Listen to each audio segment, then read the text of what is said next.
Welcome to my new tutorial on the Smart Assistant channel.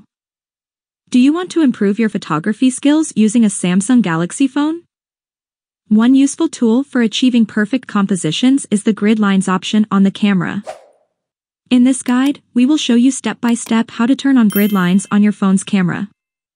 This simple feature will help you align objects more easily and create visually appealing photos.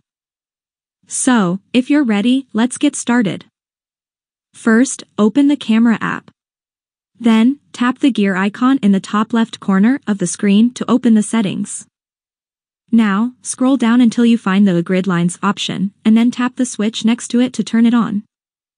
Now go back to the camera and try out the grid lines in practice to see the difference in your photos. That's it. If you liked this video, don't forget to like it and consider subscribing to my channel. Thanks for watching and see you soon.